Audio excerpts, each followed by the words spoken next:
speedy. Question one, take two.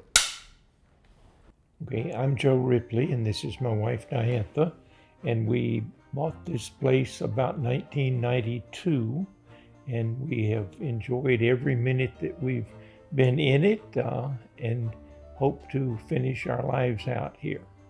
It was not something that I was, when we first went through it, before we decided to bid on it, it was like there were holes in the wall, the doors didn't work. She questioned my sanity. Yes, yes, and maintenance is an issue, but it really is a love. It's a piece of history, and I have my studio here so I can paint.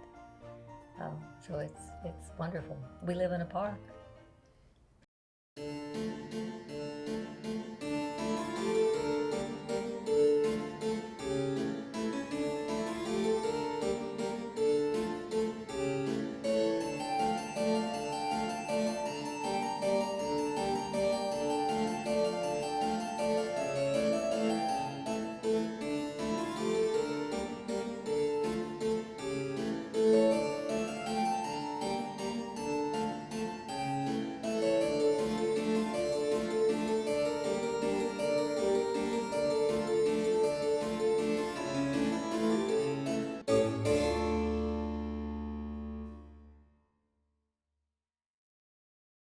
Hidden within the oaks of Empire Point, located in the midst of Jacksonville, Florida, is the 1876 historical Marabanong Mansion.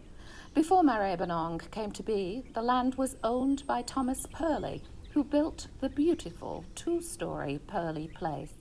The home, including its underground wine cellar, were eventually sold to Thomas Basnett and his wife Eliza Wilbur. She loved Marabanong. It was her dream come true. In fact, the house was named Marabanong after a New Zealand native term for paradise.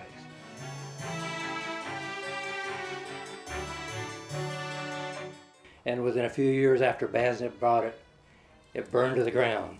So Basnett built the house that we see there today, this huge Victorian mansion with an octagonal turret, two-story verandas, shingles, and all kinds of spindles that were typical of the Victorian architectural style. And he built this magnificent mansion on the other side of the river from downtown Jacksonville.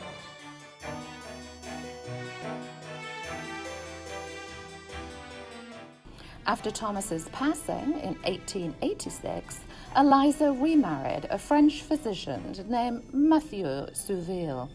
The two of them converted Marabanong into a pulmonary clinic for tourists seeking proper medical treatments.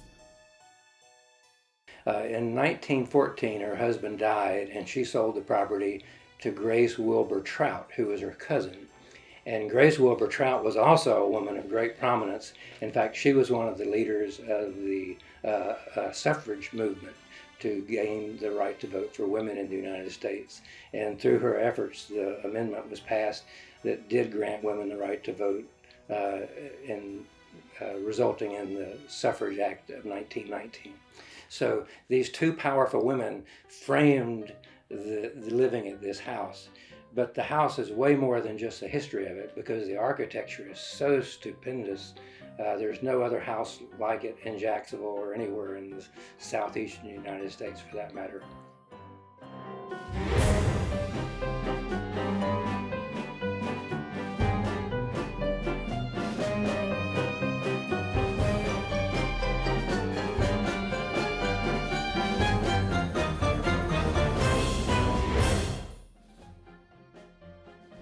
The mansion consists of various hidden treasures and historical elements still existing today.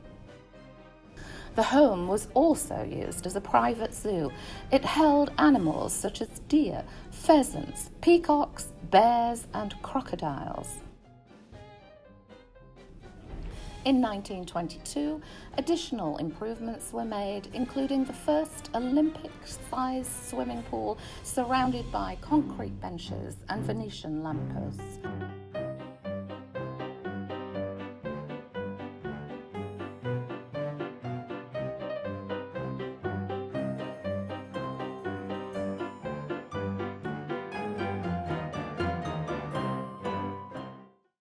very, very lucky to have a building like Marabanong still existing. So many of Jacksonville's great buildings have been torn down.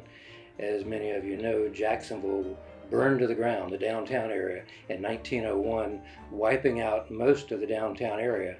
And so after that, in 1901, there was a renaissance in Jacksonville, and architects and builders came from all over the United States to rebuild this burned out city.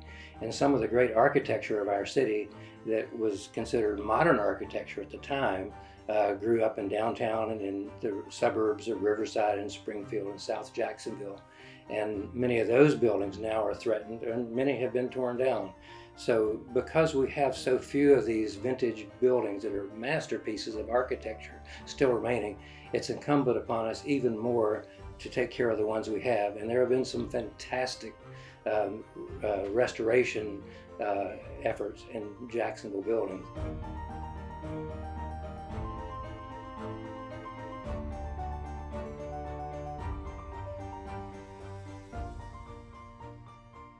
In the 1990s, the house had been abandoned and was up for auction.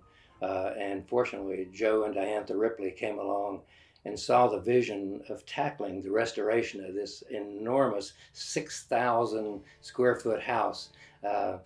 And they essentially saved the building. When we saw this place, we felt like it had a great deal of historic value, and one of our objectives from the start was to get it placed on the National Register, which prevents people from tearing it down. One of the thoughts that people who were looking at it at the time that we were was that they'd tear it down and build condominiums or that sort of thing on it, and we felt that would be a tragedy because this really has a lot of historic value and we wanted it preserved. It has 121 windows, 27 rooms. It's a house that most people would shy away from taking on as a restoration. A wooden house, 3 stories tall, requires a lot of paint, a lot of wood repair, and a lot of maintenance. So the commitment to restoring a house like that is something we owe a great debt of gratitude to the Ripleys for saving one of Jacksonville's architectural gems.